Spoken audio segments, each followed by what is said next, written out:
नमस्कार, good morning, सुप्रभात। एक बार फिर स्वागत है आपका personal finance bulletin money morning में। मैं हूं आपके साथ मीनू शर्मा, लेकर हाजिर हूं आपकी जेब और जिंदगी पर असर डालने वाली सभी खबरों के साथ, वो भी विस्तार से। तो चलिए बिना देर करे शुरू करते हैं इस बुलेटिन में खबरों का सिलसिला। पैन को आधार से लिंक करने की आखिरी तारीख 30 जून 2023 बीत जाने के बाद भी अभी तक 11 करोड़ से ज्यादा पैन नंबर को आधार के साथ लिंक नहीं किया गया है। 30 जून के बाद पैन आधार लिंक करने के लिए सरकार जुर्माना वसूल रही है। अब तक सरकार ने पैन आधार लिंक पर जुर्माने के तौर पर 600 करोड़ रुपए एकत्रित यानी जमा किए हैं। इनकम टैक्स डिपार्टमेंट ने कहा है कि जिन टैक्स पेयर्स ने अब तक अपने पैन को आधार के साथ लिंक नहीं किया है, उनके पैन नंबर 1 जुलाई 2023 से निष्क्रिय कर दिए जाएंगे। ऐसे निष्क्रिय पैन वाले टैक्स पेयर्स को रिफंड नहीं मिलेगा। इसके अलावा उनसे ऊंची दर से टीडीएस या टीसीएस वसूला जाएगा। 1000 रुपए का शुल्क जमा कर पैन को आधार से लिंक कर फिर से सक्रिय करवाया जा सकता है। लगातार छठी बार आरबीआई आपको निराश कर सकता है। अर्थशास्त्रियों का कहना है कि केंद्रीय बैंक एक सप्ताह अपनी आगामी द्विमासिक मौद्रिक नीति में नीतिगत दरों में कोई बदलाव शायद ही करे, क्योंकि खुदरा महंगाई दर अभी भी 6% के करीब बनी हुई है। रिजर्व बैंक ने लगभग एक साल से रेपो दर को 6.5% पर स्थिर बनाए रखा है। इसे आखिरी बार फरवरी 2023 में 6.25% से बढ़ाकर 6.5% किया गया था। खुदरा महंगाई दर जुलाई 2023 में 7.44% के उच्चतर स्तर पर थी और इसके बाद इसमें गिरावट आई थी। हालांकि ये अब भी अधिक ही है। खुदरा महंगाई दिसंबर 2023 में 5.69% थी। सरकार ने रिजर्व बैंक को महंगाई को 2% घट बढ़ के साथ 4% के दायरे में रखने की जिम्मेदारी सौंपी है। अगस्त 2024 में जाकर ही दर में कटौती देखने को मिल सकती है। नौकरी पेशा कर्मचारियों को इस बार ईपीएफओ बड़ी खुशखबरी दे सकता है। कर्मचारी भविष्य निधि संगठन यानी ईपीएफओ के सेंट्रल बोर्ड की बैठक 10 फरवरी को होने जा रही है। इस बैठक में वित्त वर्ष 2023-24 के लिए ब्याज दर तय करने पर फैसला लिया जाएगा। महंगाई को देखते हुए उम्मीद की जा रही है कि ईपीएफओ का बोर्ड ब्याज दर में कुछ बढ़ोतरी कर सकता है। वित्त वर्ष 2022-23 के लिए ईपीएफ पर ब्याज की दर 8.15% थी। ब्याज दर की गणना ईपीएफ अकाउंट्स में योगदान, ईपीएफ सदस्यों की निकासी और वर्ष के दौरान हुई कमाई के आधार पर की जाएगी। इस साल नया स्मार्टफोन खरीदना आपको महंगा पड़ सकता है। मार्च के बाद से स्मार्टफोन के दाम बढ़ने की आशंका है। चीन में मेमोरी कार्ड की कीमत बढ़ने और चीन की करेंसी युआन में आई तेजी की वजह से स्मार्टफोन महंगे हो सकते हैं।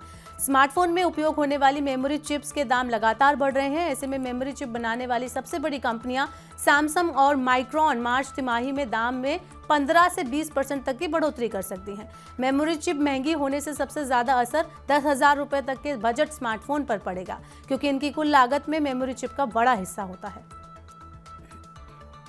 फिक्स डिपॉजिट के इंटरेस्ट रेट में एक बार फिर बदलाव शुरू हो गया है। एचडीएफसी बैंक और एक्सिस बैंक ने अपनी कुछ फिक्स डिपॉजिट स्कीम पर इंटरेस्ट बढ़ाने की घोषणा की है। एचडीएफसी बैंक ने 2 करोड़ से 5 करोड़ रुपए वाली एफडी पर ब्याज दरों को बढ़ाया है। एक्सिस बैंक ने 2 करोड़ रुपए से कम वाली एफडी पर ब्याज दर बढ़ाया है। बैंक ने 17 महीने से लेकर 18 महीने वाली एफडी पर ब्याज की दर 10 बेसिस पॉइंट बढ़ाकर 7.2% कर दी है। सीनियर सिटीजन्स को इस एफडी पर अब 7.85% की दर से ब्याज मिलेगा। नई ब्याज दरें 5 फरवरी से लागू हो चुकी हैं।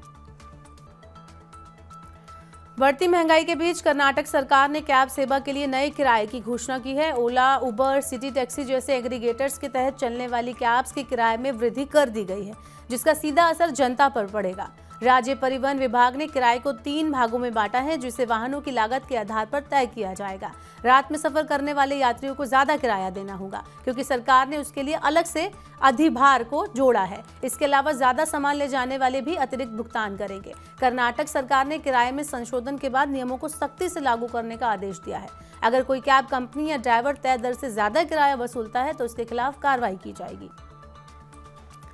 निपॉन इंडिया म्यूचुअल फंड ने एक नया fund Nippon India Nifty bank index fund को पेश किया है। ये स्कीम पब्लिक सब्सक्रिप्शन के लिए 5 फरवरी से खुल चुकी है और 16 फरवरी तक खुली रहेगी। ये एक ओपन एंडेड स्कीम है जो निफ्टी बैंक इंडेक्स को ट्रैक करेगी। ये स्कीम ऐसे निवेशकों के लिए बेहतर है जो इक्विटी और इक्विटी से जुड़ी सिक्योरिटीज में निवेश करना चाहते हैं।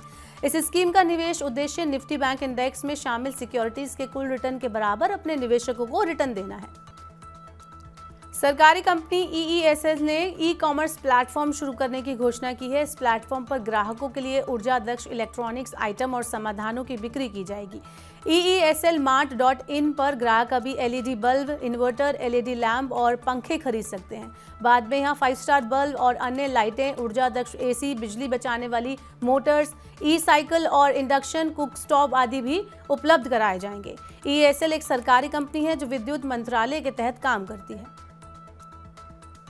भारतीय जीवन बीमा निगम यानी LIC के निवेशकों को बड़ा फायदा हो रहा है। LIC के शेयर का भाव पहली बार 1000 रुपए का स्तर पार करने में सफल हुआ है।